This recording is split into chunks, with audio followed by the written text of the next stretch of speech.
and privileged to invite the individual.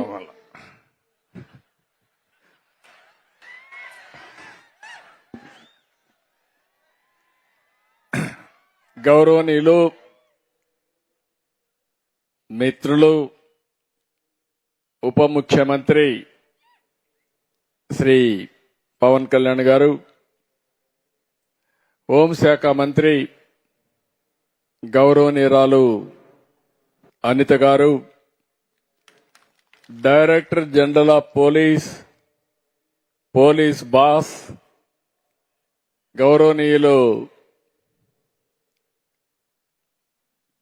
Harish Gupta గారు, ఇక్కడున్న police ఉన్నతాధికారులు, ఈరోజు కొత్తగా పోలీసులుగా నియమించి మిమ్మల్ని చూస్తామంటే నాకు ఒక ధైర్యం వస్తా ఉంది. ఇక ఈ రాష్ట్రంలో లా అండ్ ఆర్డర్కు భరోసా వచ్చిందనే విశ్వాసం నాకు కల్పించారు మీరందరూ. అలాంటి నూతనమైన పోలీసులందరికీ, నియామకమైన పోలీసులకి వాళ్ళ తల్లిదండ్రులు చూస్తున్నా ఎంత ఆనందంగా ఉన్నారంటే, మీ ముఖంలో ఆనందం చూడడానికి నేను గాని, పవన్ కళ్యాణ్ గారు గాని, బీజేపీ ముగ్గురం కలిసి కూటమిగా ఏర్పడ్డాం. నేను అడుగుతున్నా ఈ కొండే వాళ్ళందరినీ, 1924లో ఎప్పుడైనా మీరు సంతోషంగా ఉన్నారా? ఇంత సంతోషమైన సంఘటన చూశారా అని మిమ్మల్ని అడుగుతున్నా. ఏం తమ్ముళ్ళు చూశారా మీరు? ఏమమ్మా చూశారా మీరు? ఏంటయ్యా పెద్దలందరూ మీరు చూశారని అడుగుతున్నా. మీరేమంటారు? దానికోసం మేము ఎన్నికల ముందు ఒక మాట చెప్పాం. ఈ రాష్ట్రం పూర్తిగా నష్టపోయింది. నష్టపోయిన రాష్ట్రాన్ని మళ్లీ ఘాటిన పెట్టాల్సిన బాధ్యత ఉంది. ఆ రోజు మేము ఇచ్చిన హామీ, ప్రతి ఒక్క యువతకు కూడా ఉద్యోగాలు ఇప్పించే బాధ్యత తీసుకుంటాం. మెగా డిఎస్సి పెడతాం. పెండింగ్ ఉండే ఉద్యోగాలు ఇస్తామని హామీ ఇచ్చాం.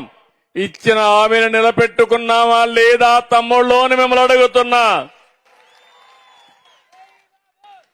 ఈరోజు మీరు చూస్తే సివిల్ గాని, ఏపీఎస్పీ కానిస్టేబుల్ గా ఎన్నికైన నా యువ కిషోరాలకి మనస్ఫూర్తిగా అభినందనలు.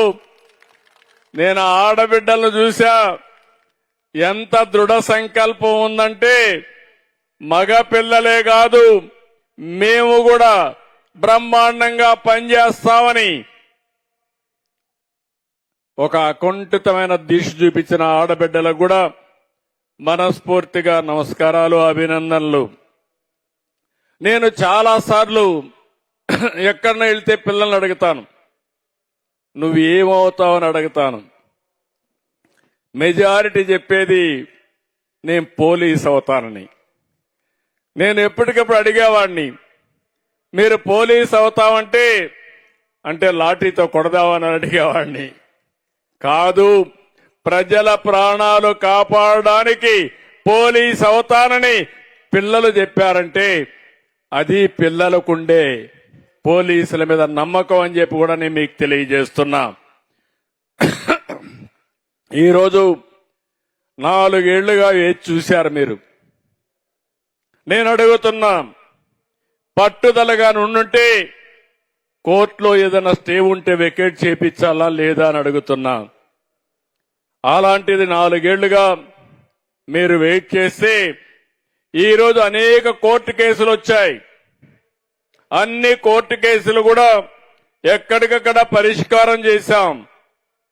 మామూలుగా చూస్తే 1-2 కాదు, 31 కేసులేస్తే హైకోర్టు నుంచి సుప్రీంకోర్టు వరకు మీకు గాని ఉద్యోగం వస్తే నాకు పవన్ కళ్యాణ్కి మంచి పేరు వస్తుందని ఉద్యోగాలు రాకుండా అడ్డుకట్టేస్తే అడ్డుకట్టను అధిగమించి మీ అందరికీ ఉద్యోగాలు ఇప్పించిన ఘనత కూటమి ప్రభుత్వాన్ని, అవునా కాదా అని మిమ్మల్ని అడుగుతున్నా.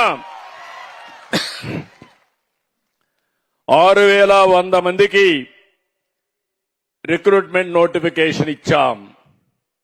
614 మంది ఈరోజు సెలెక్ట్ అయ్యారు. రేపు ట్రైనింగ్కి వెళ్తున్నారు. ట్రైనింగ్ అవుతానే మీరందరూ కూడా మళ్ళా ఉద్యోగానికి వస్తున్నారు. ఇందులో మీరు చూస్తే 3343 మంది సివిల్ కానిస్టేబుల్, ఏపీఎస్సిపి కానిస్టేబుల్ గా 2414 మంది, ఇంకో పక్క మహిళలు 993 మంది, 1000 మంది దగ్గర మహిళలే ఉన్నారు. ఆ ఆడబిడ్డలను చూస్తే నాకు ముచ్చటేస్తుంది. ఎంత ధైర్యంగా ఉన్నారంటే, నేనే ఒకప్పుడు మగపిల్లలే కాదు ఆడపిల్లలు కూడా తక్కువ కాదని ఉద్యోగాల్లో 33%, చదువులో 33% రిజర్వేషన్లు పెడితే దాన్ని నిరూపించే విధంగా కడాన చాలా మంది అన్నారు, ఆడపిల్లలు కానిస్టేబుల్ అవుతారా అన్నారు. అవుతారు, అందుకే పెడుతున్నానంటే ఇటీవల కాలంలో వచ్చారు. నేను కానిస్టేబుల్ గానే కాదు, ఆర్టీసీలో కండక్టర్లుగా కూడా 33% పెట్టాలని పెట్టాను. కండక్టర్లు గానే కాదు, ఆర్టీసీలో డ్రైవర్లు కావాలని కోరుకున్నాను. కానీ ఆ ఒక్క కోరిక నెరవేరలేదు. భవిష్యత్తులో ఆర్టీసీలో కూడా డ్రైవర్లుగా మా ఆడబిడ్డలు వస్తారని మరొక్కసారి ఆకాంక్షిస్తున్నా. ఈరోజు ఆడపిల్లలు చేయలేని పని ఏ పని లేదు. మీలో ఒక భావన తీసేయాల్సిన అవసరం ఉందని చెప్పి నేను మీకు తెలియజేస్తున్నా. ఈరోజు మీరు చూస్తే శ్రీకాకుళం, విశాఖపట్నం, ఈస్ట్ గోదావరి, ఎటు చూసినా 26 జిల్లాలు మా వాళ్ళను చూస్తున్నా. చాలా ప్రైడ్ గా ఉన్నారు. ఈ ప్రాంతాల నుంచి దగ్గర మీరు ఒక్కసారి చూస్తే 183 మంది గిరిజన పిల్లలు కానిస్టేబుల్ గా ఎంపికయ్యారు. వాళ్లకు ప్రత్యేకంగా అభినందనలు తెలియజేస్తున్నానని చెప్పి కూడా నేను మీకు తెలియజేస్తున్నా. తమిళ ఉద్యోగాలు రావాలంటే ఎన్డీఏ కూటమి రావాలని మీరు అందరూ ఆకాంక్షించారు. నేను కూడా క్యాంపెయిన్ చేశాను. జాబ్ రావాలంటే నేను పవన్ కళ్యాణ్ గారు వస్తేనే మీకు ఉద్యోగాలని చెప్పావా లేదా అని అడుగుతున్నా. ఒకసారి చరిత్ర కూడా మీరు నెమరేసుకోవాల్సిన అవసరం ఉంది. నేను ఎప్పుడొచ్చినా గవర్నమెంట్ ఉద్యోగాలు ఇస్తాను, ప్రైవేట్ ఉద్యోగాలు వస్తాయి. కానీ వేరే వాళ్ళు వస్తే మాత్రం ఉండే ఉద్యోగాలు ఊడిపోతాయి. అందుకే మీరు చూస్తే పోలీస్ వ్యవస్థలో 99 2004లో 8198 మందికి ఉద్యోగాలు ఇచ్చా సమైక్య ఆంధ్రప్రదేశ్ లో. రెండోది 14-19 9464 మందికి జూన్ 18 నోటిఫికేషన్ ఇచ్చి పరీక్షలు కూడా మార్చి 2019లో పెట్టాం. ఇప్పుడు మళ్లీ ఒకసారి చూస్తే 6014 ఉద్యోగాలు ఇచ్చాం. మొత్తం కలిసి 23676 ఉద్యోగాలు నేను ముఖ్యమంత్రిగా ఉన్నప్పుడు మీకు ఇచ్చానంటే ఈ పోలీసు వ్యవస్థ పైన నాకుండే నమ్మకం. మొత్తం 58,000 మంది కానిస్టేబుల్ ఉన్నారు. అందులో 24,000 మందికి నేనే ఉద్యోగాలు ఇచ్చా. దీనికి నేను గర్వపడుతున్నానని చెప్పి కూడా నేను మీకు తెలియజేస్తున్నా. ఇంకో పక్క నేను ఇక్కడుండే తల్లిదండ్రులకి, రాష్ట్రంలో ఉండే తల్లిదండ్రులందరికీ హామీ ఇస్తున్నా. నేను ఆ రోజు ఎన్నికల మేనిఫెస్టోలో ఒక మాట చెప్పాను. నేను గాని పవన్ కళ్యాణ్ గారు గాని ఉద్యోగం ఫస్ట్ అని, జాబ్ ఇవ్వడమే మా లక్ష్యమని. అందుకనే మీరు ఒకసారి చూస్తే ఎన్నికల మేనిఫెస్టోలో 20 లక్షల ఉద్యోగాలు ఇస్తామని నేను చెప్పిన మాటకు నేను కట్టుబడి ఉన్నానని మరొక్కసారి మీ అందరికీ హామీ ఇస్తున్నాం. ఇప్పటికీ మెగా డిఎస్సి 15,591 మందికి ఉద్యోగాలు ఇచ్చాం. ఈరోజు 6,014 మందికి ఇక్కడ ఉద్యోగాలు ఇచ్చాం. ఇంకో పక్కన మీరు ఒకసారి చూస్తే ఈరోజు రాష్ట్రంలో అన్ని డిపార్ట్మెంట్లలో 4,51,347 మందికి ఇప్పటికే ఉద్యోగాలు ఇచ్చాం. ఇది కాకుండా మీరు ఒకసారి చూస్తే దగ్గర 197 ప్రపోజల్ 8,55,173 కోట్ల రూపాయలు పెట్టుబడులు ఇవన్నీ పూర్తయితే 8,23,922 మందికి ఉద్యోగాలు. మొన్నే విశాఖపట్నం పార్ట్నర్షిప్ సబ్మిట్ జరిగింది. అందులో మీరు చూస్తే 538 ఎంఓయూలు చేశాం.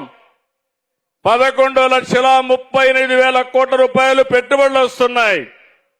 ఇది వస్తే 11,37,000 మందికి ఉద్యోగాలు వస్తాయి.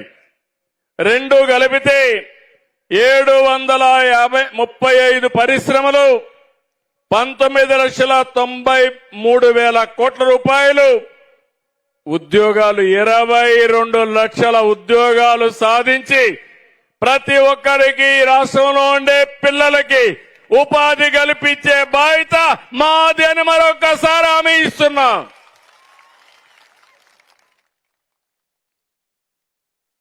ఇవన్నీ మీరు చూస్తే గత ప్రభుత్వం ఎన్నికల ముందు నోటిఫికేషన్ ఇచ్చారు. మీకు జ్ఞాపకం ఉంటుంది, నేను ఒక మాట చెప్పాను. నేను మాయా మాటలు చెప్పను, చెప్పిన మాటకు కట్టుబడి ఉంటా. తప్పకుండా ఉద్యోగం ఇస్తానని చెప్పానా లేదా అని మిమ్మల్ని అడుగుతున్నా. చెప్పానా లేదా? చేశామా లేదా? గట్టిగా చెప్పండి. చేశారు అంటే గట్టిగా చప్పట్లు కూడా చెప్పండి చేశారని. చిత్తశుద్ధి ఉంది. 31 రిట్ పిటిషన్లు వేశారు. హైకోర్టు నుంచి సుప్రీంకోర్టు వరకు అన్ని కూడా అధిగమించాం. ఇంకో పక్కన పరీక్షలు కూడా రికార్డ్ టైంలో నిర్వహించాం. 60 రోజుల్లో ఫలితాలు ప్రకటించాం. ఇంకో పక్కన చూపిస్తే నేను అడుగుతున్నా ఈ కొండే వాళ్ళందరినీ, ఎవరికైనా ₹1 లంచం ఇచ్చారా తమ్ముళ్ళు ఆడబిడ్డలు అని మిమ్మల్ని అడుగుతున్నా. ఇచ్చారా అని మిమ్మల్ని అడుగుతున్నా. లేదంటే 2 చేతులు పైకెత్తండి.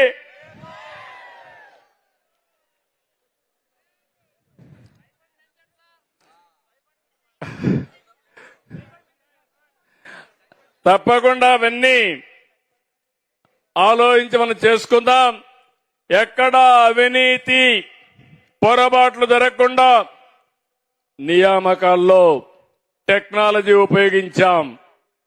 మీరందరూ చూసుంటారు, ఫిజికల్ ఈవెంట్స్ అన్ని టెక్నాలజీలో పెట్టాం. డిజిటల్ మీటర్తో ఎత్తు ఛాతీ కొలతలు తీసుకున్నాం. లైవ్ గా రికార్డు పెట్టమన్నాం. RFID పెట్టి చిప్పుల సహాయంతో 100 మీటర్లు 1600 మీటర్ల పరుగులు లాంగ్ జంప్ పరీక్షలను నిర్వహించాం. దీనికంటే పగడ్బందీగా ఎవరైనా చేస్తారా తమ్ముళ్ళు అని అడుగుతున్నా మిమ్మల్ని. నేను గాని మా మిత్రుడు పవన్ కళ్యాణ్ గాని లోకేష్ గాని బీజేపీ గాని అనిత గాని ఏ ఒక్కరికైనా రికమెండ్ చేశామా తమ్ముళ్ళు అని మిమ్మల్ని అడుగుతున్నా. అది మా చిత్తశుద్ధి, వ్యవస్థపై నుండే మా నమ్మకం అని చెప్పి కూడా నేను మీకు తెలియజేస్తున్నా. ఇలాంటివన్నీ చేసిన తర్వాత నేను ఒకటే మిమ్మల్ని అందరినీ కోరుతున్నా, భవిష్యత్తును దృష్టిలో పెట్టుకుని రాష్ట్రానికి ఏం చేయాలో చేయడం కోసం ముందుకు పోతున్నాం. మీరందరూ కూడా నిన్నటి వరకు ఒక ఆలోచన చేశారు. ఉద్యోగం కావాలని ఆలోచన చేశారు. ఇప్పటి నుంచి మీ దృష్టి అంతా కూడా ఈ రాష్ట్ర ప్రయోజనాలపైన ఉండాలి. సైబర్ క్రైమ్ అంటే ఏంటి, ఆర్థిక నేరాలంటే ఏంటి, డ్రగ్ మాఫియా అంటే ఏంటి, మహిళలపైన అత్యాచారాలు జరగకుండా ఉండాలంటే మీరు ఏ విధంగా ఉండాలనో మీరు ఆలోచించాల్సిన అవసరం ఉంది. నేను ఒకే ఒక విషయం మీకు హామీ ఇస్తున్నా, నేనెక్కడా రాజీ పడం. పవన్ కళ్యాణ్ గారు రాజీ పడరు. అంతకంటే ముఖ్యంగా మా అనిత్ గారు కూడా ఒక ఆడబిడ్డ సమర్థవంతమైన నాయకత్వాన్ని ఇచ్చి పోలీసు వ్యవస్థని ముందుకు పంపిస్తున్నారు. చాలా మంది అనుకుంటారు ఆడవాళ్ళు ఏం చేస్తారని. అనితను చూసిన తర్వాత మహిళా కానిస్టేబుల్ గుర్తుపెట్టుకోవాలి. ధైర్యంగా చెప్పండి, మా హోమ్ మినిస్టర్ కూడా మహిళే. మహిళల జోలుకొస్తే తాట తీస్తామని గట్టిగా చెప్పే బాధ్యత మీ అందరిది. ఇంకొక పక్క నేను ఎప్పుడూ ఒకటే నమ్ముతాను, ఒక సుపరిపాలన అంటే, సమర్థవంతమైన పాలన అంటే ఎక్కడికక్కడ లా అండ్ ఆర్డర్ ఉండాల్సిన అవసరం ఉంది. ఎందుకు నేను ఈ మాట వాడుతున్నానంటే, లా అండ్ ఆర్డర్ ఎక్కడుంటుందో అక్కడ ప్రజల్లో ఒక భద్రత ఉంటుంది. నేను ఎన్నోసార్లు చెప్పాను. ఈ రోజు మీరు ఒక్కసారి చూస్తే అందరూ ఆనందంగా సుఖ సంతోషాలతో ఉన్నారంటే, వాళ్ళ ఆస్తులు భద్రంగా ఉన్నాయంటే, బయట పోయిన వాళ్ళు తిరిగి ఇంటికి సేఫ్ గా వస్తున్నారంటే, మనకందరికీ రక్షణగా ఉండే ఏకైక వ్యవస్థ పోలీసు వ్యవస్థ. దానికి కారణం అందులో పనిచేసే పోలీసు సిబ్బందే కారణం అని చెప్పి మరొక్కసారి తెలియజేస్తున్నారు. 1924 పోలీసు వ్యవస్థకుండే పేరు. ఇప్పుడు అనిత్ గారు హోమ్ మినిస్టర్గా, డీజీపీగా, హరీష్ గుప్తా గారు వచ్చిన తర్వాత సమర్థవంతమైన పోలీసు వ్యవస్థకి శ్రీకారం చుట్టారు. నేను ఎప్పుడు కూడా మీరు గుర్తుపెట్టుకోవాలి, నేను ఎప్పుడూ లా అండ్ ఆర్డర్ పైన రాజీ పడను. సమైక్య ఆంధ్రప్రదేశ్ నేను ముఖ్యమంత్రి అయినప్పుడు నాకు కొన్ని సమస్యలు వచ్చాయి. రాయలసీమలో ముఠా నాయకత్వం, ఒకరినొకరు చంపుకునే వాళ్ళు ఇక్కడ రాయలసీమ వాళ్ళందరూ ఉంటారు. కడప వీళ్ళందరూ ఉన్నాం ఇక్కడ. నేను కూడా రాయలసీమ వాడిని.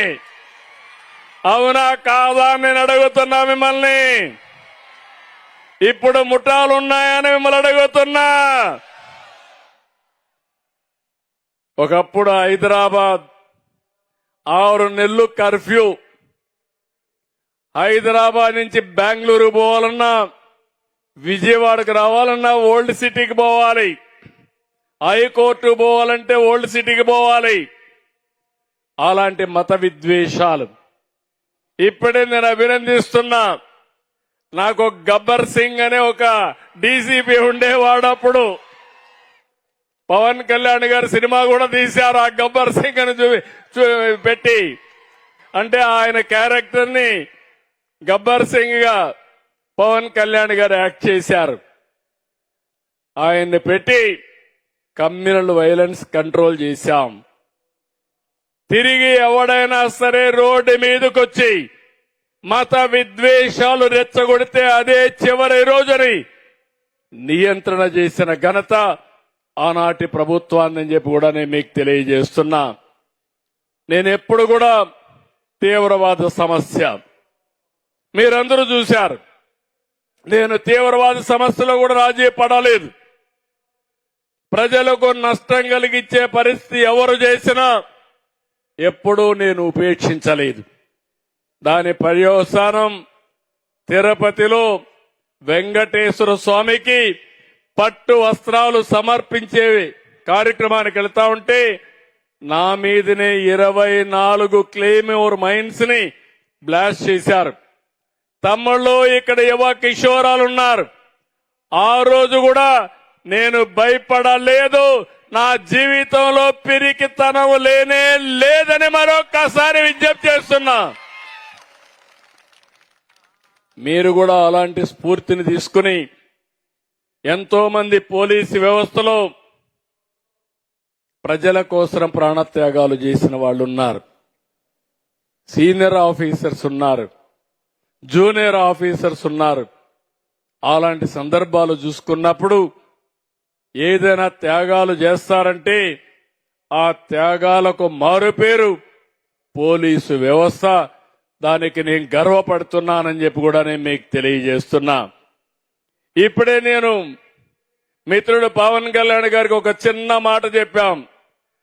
బాబురావు ఒక చిన్న కోరిక కోరాడు. ఆ కోరిక మా ఊరికి ఆయనకు ఉద్యోగం వచ్చిన సంతోషం ఉంది కానీ ఊరి సమస్య మిగిలిపోయిందని అవకాశం దొరకతానే నాకు ఒక మాట నా చెవులో వేశాడు. నేను పవన్ కళ్యాణ్ గారికి చెప్పాను, ఎలుగురాతి బండ వాళ్ళ ఊరి పేరు, తెమ్ముల బండ నుంచి ఎలుగురాతి బండ వరకు రోడ్డు కావాలని అడిగితే మా ఊరికి రోడ్డు కావాలని అడిగాడు. అడిగిన వెంటనే పవన్ కళ్యాణ్ గారికి చెప్పాను. ఇక్కడే ఉన్నాడు. ఎంత కమిట్మెంట్ తో పనిచేస్తున్నారో ఇది ఒక ఉదాహరణ మాత్రం. ఇమ్మీడియట్ గా 3,90,00,000 అవుతుంది తెప్పించాడు. ఈ రోజే ఇంటికి పోతానే శాంక్షన్ కూడా చేసి పని కూడా ఇమ్మీడియట్ గా ప్రారంభిస్తారు. ఇది కూటమి ప్రభుత్వం యొక్క కమిట్మెంట్ అని అడుగుతున్నా. ఇలాంటి ప్రభుత్వం ఉంటే మా మీద విమర్శలు చేయడానికి కూడా చాలా మంది వస్తానే ఉంటారు. నేను ఒకటే మిమ్మల్ని అందరినీ కోరుతున్నా, విమర్శల కోసం చేస్తే దానివల్ల ఫలితాలు రావు. చిత్తశుద్ధుండి పని చేసినప్పుడు మీరు కూడా గుర్తుపెట్టుకోవాల్సింది, ఏ ప్రభుత్వం వల్ల మీ జీవితాలకు మంచి జరుగుతుందో, మీ జీవన ప్రమాణాలు పెరుగుతాయో మీరందరూ కూడా గుర్తుపెట్టుకోవాల్సిన అవసరం ఉందని చెప్పి కూడా నేను మీకు తెలియజేస్తున్నా. సూపర్ 6 చెప్పాం, సూపర్ హిట్ చేశామా లేదా అని మిమ్మల్ని అడుగుతున్నా. ఇప్పుడు ఇక్కడ కానిస్టేబుల్ ఉద్యోగాలు వచ్చిన దానికి మీకు హ్యాపీ, సూపర్ 6 చేసిన దానికి మీ కుటుంబానికి కూడా హ్యాపీ. పెద్దలందరూ ఉన్నారు. ఎప్పుడూ ఇవ్వనన్ని సంక్షేమ కార్యక్రమాలకు నాంది పలికాం. 18 నెలలు చరిత్ర సృష్టించామని చెప్పి కూడా నేను మీకు తెలియజేస్తున్నా. ఈ రోజు నేను ఒకటే మిమ్మల్ని కోరుతున్నాను, అందరిని అడిగాను. Highly qualified MTech, MSc, BSc, MA, BEd బాగా చదువుకున్నారు. అందరికీ టెక్నాలజీ మీద పట్టుంది. నేను ఒకటే మిమ్మల్ని అందరినీ కోరుతున్నాను, ఎన్నోసార్లు చెప్పాను, ఒకప్పుడు మనందరం హార్డ్ వర్క్ చేసేవాళ్ళం. ఇప్పుడు హార్డ్ వర్కే కాదు, స్మార్ట్ వర్క్ చేయాల్సిన అవసరం ఉంది. పోలీస్ వ్యవస్థకు మీకు ఒకటే విజ్ఞప్తి చేస్తున్నా, ఇందులో మీరు చూడాల్సింది ఇన్విజిబుల్ పోలీస్ కనపడకూడదు, విజిబుల్ పోలీసింగ్. మీది మూడో నేత్రంగా ఉండాలి.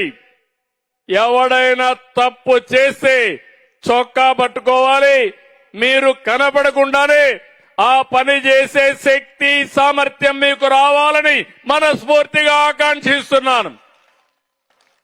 ఈరోజు సింగపూర్ ఉంది, రోడ్లు ఎక్కడ పోలీసులే కనపడరు. మనం అందరం అనుకుంటాం ఎవడో కనపడలేదు కాబట్టి దారి మళ్ళిచ్చిపోదాం, రాంగ్ రూట్లో పోదామని. రాంగ్ రూట్లో పోతానే చొక్కా పట్టుకునే పరిస్థితిలో ఉంటారు.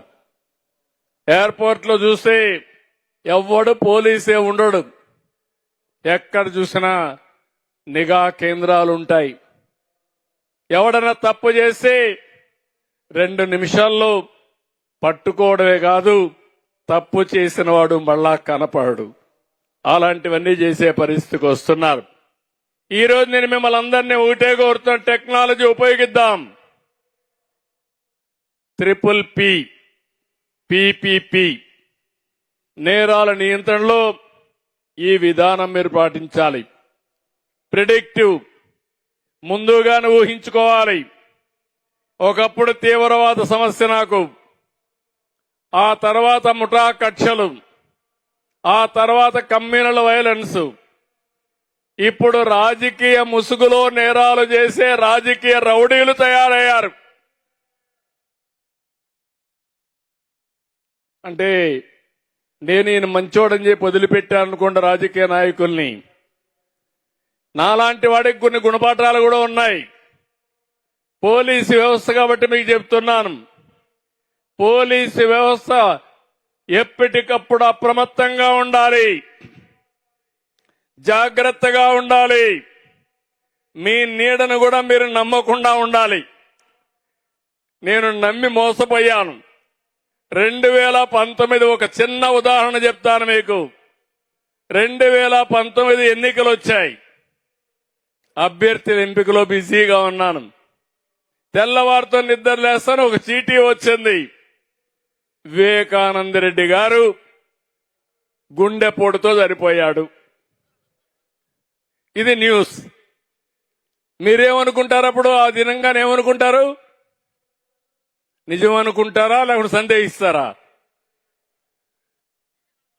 నిజమని నువ్వు కడపలో ఉన్నా కూడా అనుకున్నావు. కడపలో లేని వాళ్ళు ఏమనుకుంటారు? పాపం అనుకుంటాం. అవునా కాదా? నేను కూడా సీఎం కొండి పాపం అనుకున్నాను. నా పని నేను చేసుకున్నాను పాపం అని. మధ్యాహ్నాలకు ఆయన కూతురు అడిగింది, లేదు సందేహం ఉంది, మీరు పోస్ట్ మార్టం చేయమని. అప్పుడుండే మా ఎస్పీ కూడా ఏదో జరిగి ఉంటుంది అని ఆయన గమ్మనున్నాడు. అక్కడ ఒక సిఐ ఉంటే పై వాళ్ళకి రిపోర్ట్ చేయాలి, ఆయన రిపోర్ట్ కూడా చేయకుండా వాళ్ళంతా కూడా రూమ్ అంతా కడిగితే ఈయన వాళ్ళకందరికి సహకరించాడు. సాయంత్రం అయింది, నాటకం పరాకాష్ఠకు వచ్చింది. సాయంత్రం అయితే ఏం చేశారంటే, మా తండ్రి చనిపోయాడు, చిన్నానే పెద్ద దిక్కు, ఈరోజు ఆయన్ను కూడా చంపేశారన్నాడు. ప్రజల్లో అనుమానం పడింది. తర్వాత నెక్స్ట్ డే పేపర్లో నారాసుర రక్త చరిత్రని నా చేతిలో కత్తి పెట్టి సాక్షి పేపర్లో వేసాడు. నేరస్తులు తప్పించుకొని ముఖ్యమంత్రి పైన నేరం వేసే పరిస్థితికి వచ్చారు. మీరు నమ్మారు, అప్పట్లో నమ్మారు, ఓట్లు వేశారు. నేను ఓడిపోయాను. 5 ఏళ్లు నానా ఇబ్బందులు పడ్డాం. అదే నేను గాని తెల్లవారితో గాని పసిగట్టి దోషుల్ని అప్పుడే అరెస్ట్ చేయించుంటే నేను ఓడిపోయేవాడిన తమ్ముడు అని మిమ్మల్ని అడుగుతున్నా. అందుకే పోలీసులు గుర్తుపెట్టుకోవాలి, ఇలాంటి కేస్ స్టడీలు నా జీవితంలో చాలా స్టడీ చేశాను. మా పోలీసులు చెప్పినా ఇప్పుడు మాత్రం నేను చాలా జాగ్రత్తగా ఉన్నా. నేను ముఖ్యమంత్రిగా ఉన్నంత వరకు నన్ను ఎవ్వరూ మభ్య పెట్టలేరని మరొకసారి మీ అందరికీ విజ్ఞప్తి చేస్తున్నాను. ఇక్కడుండే పోలీసులు కూడా మీరు అది గుర్తుపెట్టుకోవాలి. ఓసారి ఇవన్నీ కూడా గట్టిగా చెప్పే విషయాలు మీకు. నేను తిరుపతిలో వెంకటేశ్వర స్వామికి బట్టలు ఇచ్చే మునుపు సిమ్స్ హాస్పిటల్కి వెళ్ళాను. ఎన్టీ రామారావు గారు అన్నదానం 83లో ప్రవేశపెట్టాడు, అన్నప్రసాదం. అది ఇప్పుడు కూడా మీరు తిరుపతికి వెళ్తే, తిరుమలకి వెళ్తే అన్నప్రసాదం పెడతారు. ఇప్పుడు ఐఎమ్ వెరీ హ్యాపీ. కడపలో ఆడబిడ్డ నేను పెట్టిన అన్నా క్యాంటీన్లో భోంచేసి చదువుకునిందంటే ఆ పట్టుదల, అలాంటి అన్నా క్యాంటీన్లు కూడా మూసేశారు. అది వేరే విషయం. నేను ఆ రోజు ప్రాణదానం ప్రారంభించాను. ప్రాణదానాన్ని ప్రారంభించి కొండపైకి పోయేటప్పుడు, వెంకటేశ్వర స్వామి బట్టలు పెట్టేటప్పుడు నా మీద 23 క్లేమోర్ మైన్స్ పెట్టి నన్ను హత్యా ప్రయత్నం చేయడానికి ప్రయత్నం చేశారు. నా కారు వచ్చి కొట్టింది. కారు పోయి ఒక రోడ్డు మీద ఒక ఇల్లు కొట్టి ఎట్లా బతికానో నాకే తెలియదు.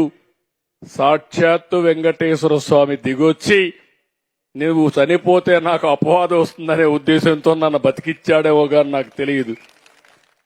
అదొక మిరాకల్. అయితే నేను అప్పుడు కూడా హాస్పిటల్కి వస్తే తీసుకొచ్చారు. అన్కాన్షియస్ గా వచ్చా.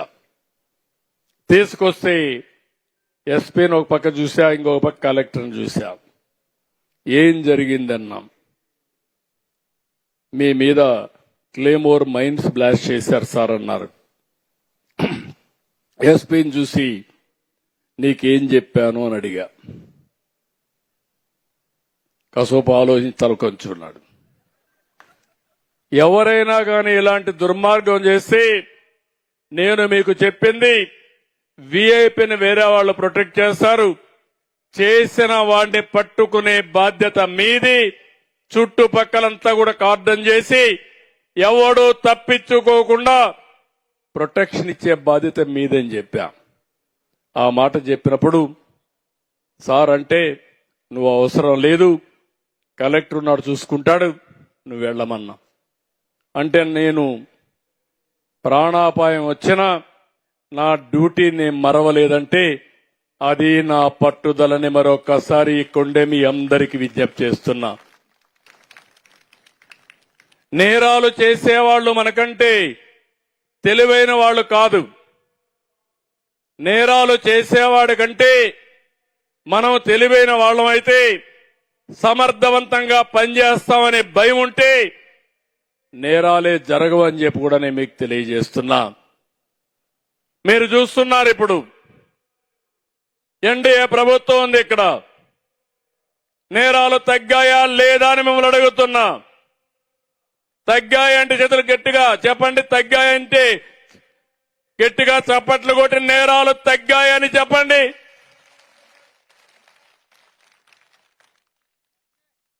నేను ఒకే మాట చెప్పాను. ఎవడైనా సరే నా ఆడబిడ్డల జోలుకొస్తే అదే చివరి రోజు మీకని హెచ్చరించాను. రేపు ఎవడైనా టెస్ట్ చేయాలంటే టెస్ట్ చేయండి, మీ కథ నేను చూస్తానని మరొక్కసారి ఈ పోలీస్ రిక్రూట్మెంట్ రోజున హెచ్చరిస్తున్నానని చెప్పి కూడా నేను మీ అందరికీ విజ్ఞప్తి చేస్తున్నా.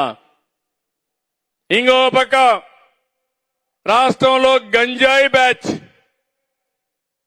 చెడ్డ పేరు తీసుకొచ్చారు.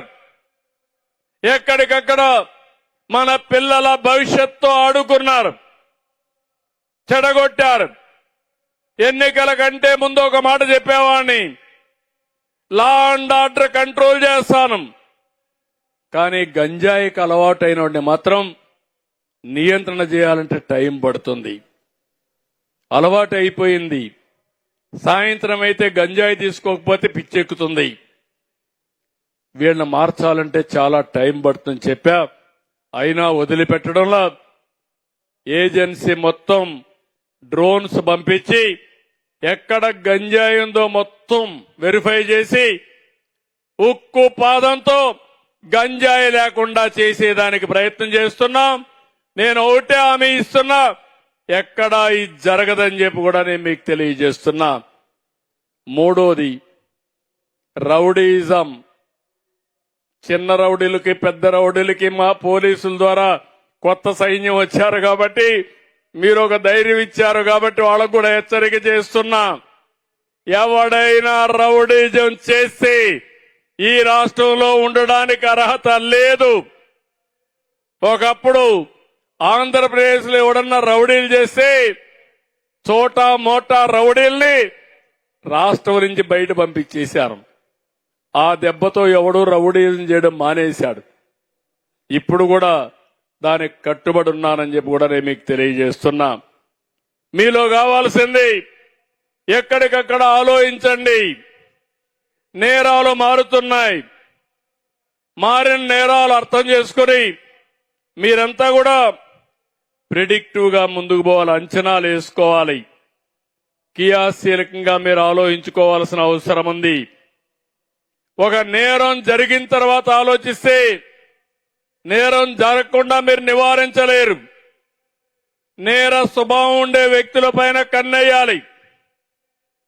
అదే సమయంలో సీసీటీవీ కెమెరాల్లో కూడా నేరాలు చేసే వాళ్ళందరూ ఫోటోలు పెడతాం. వాళ్ళకు కూడా హెచ్చరిస్తున్నా, మీ రోజులు అయిపోయినాయి, నేరాలు చేయొద్దండి. చేస్తే మాత్రం మిమ్మల్ని వదిలిపెట్టమని చెప్పి హెచ్చరిస్తున్నా. ఇంకో పక్క ప్రివెన్షన్ కోసం మీరు ముందుకు పోవాల్సిన అవసరం ఉంది. నేరాలు తగ్గించడానికి అవసరమైన ప్రణాళికలు తయారు చేసుకోవాలి. ముందు జాగ్రత్తలు చేయాలి. అప్రమత్తల్ని పాటించాలి. టెక్నాలజీ వాడుకుంటే నియంత్రణ చేసే పరిస్థితి వస్తుంది. ఇంకో పక్కన మీరందరూ కూడా నేరం జరిగిన వెంటనే మీరు స్పందించే పరిస్థితి రావాలి. వేగం కూడా పెంచాలి. ఎందుకు నేను ఈ మాట వాడుతున్నానంటే, ఇటీవల ఒక కేసు ఒకటి జరిగింది ఇక్కడ. ఆ కేసు మీరు చూస్తే ఒక పాస్టర్ చనిపోయాడు. నేను కూడా బాధపడ్డా. చనిపోతే ఇది ప్రభుత్వమే చంపేసిందని నేరాన్ని వేయడానికి కొంతమంది దుష్ట శక్తులు ప్రయత్నం చేశారు. నేను మా పోలీసుని అడిగాను, నాకైతే తెలియదు ఆ పాస్టర్ ఎవరో, మీకేమన్నా ఐడియా ఉందన్నారు. మాకు కూడా ఐడియా లేదు సార్ అన్నారు. హైదరాబాద్ లో ఉంటాడు, రాజమండ్రికి వెళ్తున్నాడు. రాజమండ్రికి వెళ్లే ముందు ఆయన యాక్సిడెంట్ లో చనిపోయాడు. ఆ నేరాన్ని రాజకీయ ప్రత్యర్థులు కొంతమంది వాళ్లతో కలిసి నేరాన్ని ప్రభుత్వం పైన వేశారు. మా పోలీసుని అడిగాను, ఇమ్మీడియట్ గా చెక్ చేయమన్నాను. చెక్ చేయడం మొదలుపెట్టారు. కడాన నేను అడిగాను, మొత్తం సీసీటీవీ కెమెరాలు ఉన్నాయి, లింకులన్నీ తీయమన్నాం. లింకులన్నీ తీస్తే హైదరాబాద్ లో బయలుదేరి దారి మొత్తం తాగుతూ తూలుతూ ఎక్కడికక్కడ పడుతూ కడారబోయి అక్కడ పోయి చనిపోయే పరిస్థితికి వచ్చాడు. ఏ షాపులో బ్రాందీ కొన్నాడు, ఎక్కడ కిందన పడ్డాడు, ఫోటోలతో సహా వచ్చాయి. అన్ని ఫోటోలు బయట పెడితే దొంగలు తేలుగుట్టినట్టు అక్కడి నుంచి మాట్లాడడం మానేశారు. నేను అడుగుతున్నా మిమ్మల్ని, అదే సీసీటీవీ కెమెరాలో ఆ దృశ్యాలు లేకపోతే ఆ నేరం ప్రభుత్వాన్ని, ఆ హత్య ప్రభుత్వాన్ని, ఆ తర్వాత ముఖ్యమంత్రి అతన్ని చంపేశాడని నా మీదనే పెట్టేసేవాళ్ళు. ఇలాంటివన్నీ ఉంటాయి. నేను అందుకే మీ అందరినీ ఒకటే కోరుతున్నా, ఏ నేరమైనా చిన్న నేరం గాని పెద్ద నేరాన్ని గాని తీవ్రంగా మీరు తీసుకోవాలి, అధ్యయనం చేయాలి.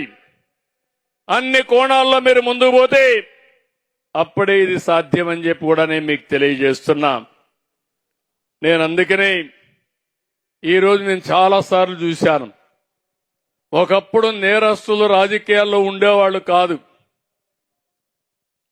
నేరాలు చేసేవాళ్ళు కూడా రాజకీయ నాయకులు సపోర్ట్ చేసేవాళ్ళు కాదు, భయపడేవాళ్ళు. ఇప్పుడు బరిదిగించే పరిస్థితికి వస్తున్నారు. ఎందుకంటే మామూలు నేరస్తుల్ని మనం హ్యాండిల్ చేయొచ్చు, కానీ రాజకీయంగా ఉండే నేరస్తులైతే వాళ్ళకి సపోర్ట్ కూడా వచ్చే పరిస్థితి వస్తుంది. కానీ ఒకే ఒక విషయం ఈరోజు ఇక్కడ కోరుతున్నా, నేను ఎక్కడా రాజీ పడను. రేపు మా పార్టీ చేసినా మా మిత్రుడు పవన్ కళ్యాణ్ పార్టీ గాని ఎవరు మేము చెయ్యం. చేస్తే అలాంటి నేరస్తులకి పూర్తిగా సహకరించమని మరొకసారి మీ అందరికీ విజ్ఞప్తి చేస్తున్నా. మాకు స్టేట్ ఫస్ట్, ప్రజలకు ఎక్కడ కూడా అసౌకర్యం కలగడానికి వీలు లేదు. రాష్ట్ర భద్రతకే మా ప్రాధాన్యత. అందుకే నేను మిమ్మల్ని అందరినీ కోరుతున్నా, ఇటీవల కొన్ని చూస్తే నాకు ఆశ్చర్యం వేస్తుంది. లేడీ డాన్స్ తయారైపోయారు. మహిళల్లో ఈ రౌడీలుంటారు నేను ఊహించలేదు. మనుషులు కూడా చంపించే పరిస్థితికి వస్తున్నారు. పెద్ద పెద్ద నాయకుల్ని మేనేజ్ చేసే పరిస్థితికి వస్తున్నారు. అవన్నీ చూస్తే నాకే ఆశ్చర్యం వేస్తా ఉంది. 5 ఏళ్లలో ఎంత పతనావస్థకి వెళ్లిపోయావని. మామూలుగా లేడీస్ అంటే నాకు చాలా గౌరవం, వాళ్ళు ఎప్పుడు రారని.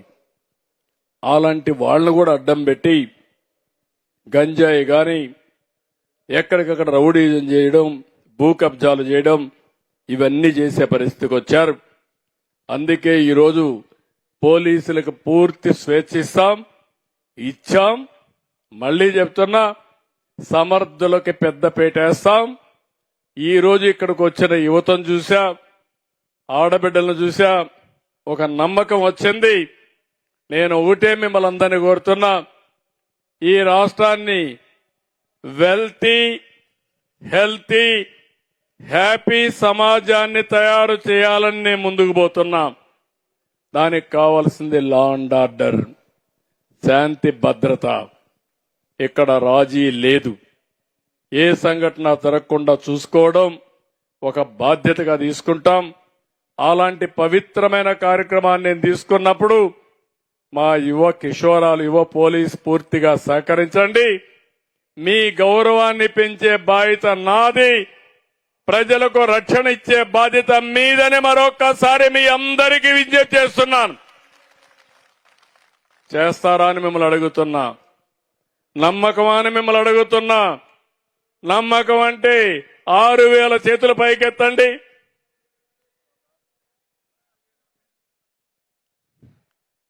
ఓకే, శబాష్. ఏమమ్మా, మీ పిల్లలకు కూడా మీరు బాగా నేర్పించారు. బాగా చదువుకో, నీకు సహకరిస్తాం. మీరు తిండి తినకుండా పిల్లలకు తిండి పెట్టి చదువు ఖర్చులిచ్చి వాళ్ళని బాగా చదివించారు. విలువలు కూడా నేర్పించారు. పోలీస్ శాఖకు ఆ విలువలు చాలా ముఖ్యం. అలాంటి విలువలు పాటిస్తారని చెప్పి ఆశిస్తూ చాలా మీటింగులు చూశాను. కానీ ఈ రోజు మీ మీటింగ్ చూసిన తర్వాత, మీతో మాట్లాడిన తర్వాత నాకు ఎంత ఆనందంగా ఉందంటే తట్టుకోలేకపోతున్నా. అంత ఆనందం ఉంది నాకు. గాని మా మిత్రుడు పవన్ కళ్యాణ్కి గాని, అనిత గారికి గాని, మీ ముగ్గురం చాలా గర్వపడుతున్నాం, సంతోషపడుతున్నాం. ఒక మంచి కార్యక్రమం చేశాను అని ఆనందం మాలో ఉంది. దీనికి కారకులైన మిమ్మల్ని అందరినీ అభినందిస్తూ మరొక్కసారి మీ అందరినీ ఒకటే కోరుతున్న, బాగా చదువుకున్న పిల్లలు అక్కడితో ఆగిపోవద్దండి. మీరు ఎంటెక్ చేసి కానిస్టేబుల్తోనే సరిపెట్టుకోవాలనుకోవద్దండి. ఇది మొదటి మెట్టు మాత్రం. కష్టపడండి. నేను కూడా మీలాంటి సాధారణ కుటుంబంలో పుట్టిన వ్యక్తినే. ఈరోజు సుపరిపాలనకు నాంది పలికి ఒక ముఖ్యమంత్రిగా సుదీర్ఘంగా ఉన్నానంటే అది నా పట్టుదలే కారణం. పవన్ కళ్యాణ్ గారిని చూశారు. ఆయన కూడా ఒక సాధారణ కుటుంబంలో, ఒక కానిస్టేబుల్ కుటుంబంలో పుట్టి తర్వాత వాళ్ళ తండ్రి కూడా పైకి వచ్చారు. సినిమాల్లో బ్రహ్మాండంగా రాణించారు. ప్రజాసేవకు ఇప్పుడు వచ్చారు. డిప్యూటీ సీఎంగా అయ్యారు. ఈ విషయాలు మీరు గుర్తుపెట్టుకోవాల్సిన అవసరం ఉంది. మనుషుల్లో శక్తులున్నాయి. ఆ శక్తికి సానబెట్టిన ప్రతి ఒక్కరు కూడా రాణిస్తారు. సానబెట్టడం ఆగిపోతే మీకు నెక్స్ట్ స్టెప్ కనపడదు, అక్కడే ఉండిపోతారు. ఇది గుర్తుపెట్టుకోవాల్సి కోరుకుంటూ మరొక్కసారి అందరికీ మనస్ఫూర్తిగా కంగ్రాచులేషన్ చెప్తూ, అభినందనలు చెప్తూ, అందరిని కూడా అభినందిస్తూ, మీ అందరికి కూడా నాకంటే చాలా మంది పిల్లలు కాబట్టి నిండు మనసుతో ఆశీర్వదిస్తూ, all the best, congratulations, good luck and also happy life. తొందరలోనే న్యూ ఇయర్ వస్తా ఉంది. Happy new year. అంతలోనే మళ్ళీ హ్యాపీ క్రిస్మస్ వస్తుంది. అది అవుతానే హ్యాపీ సంక్రాంతి వస్తుంది.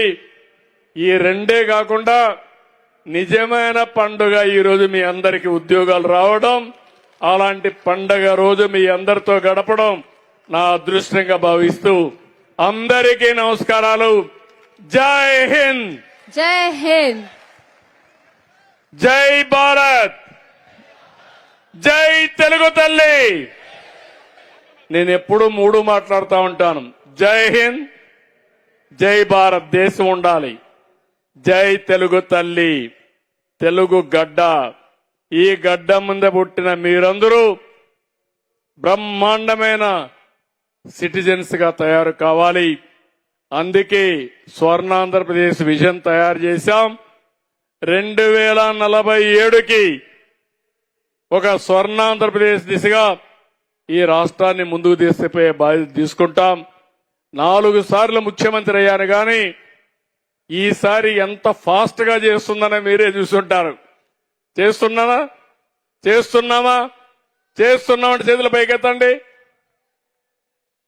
గుడ్. మీరిచ్చే ఇలాంటి బ్లెస్సింగ్సే మాకందరికి ఆశీర్వాదాలు. దానికి మరొక్కసారి అభినందనలు, ధన్యవాదాలు. Thank you. అందరికి నమస్కారాలు. Thank you sir, thank you very much. అత్యంత అద్భుతమైన సందేశం ద్వారా అందరిలోనూ నూతన ఉత్తేజాన్ని నింపి ఎప్పుడో వచ్చే పండగ కాదు, ఈ రోజే 6,000 కుటుంబాల కళ్లల్లో వెలుగుల విరజిల్లుతున్న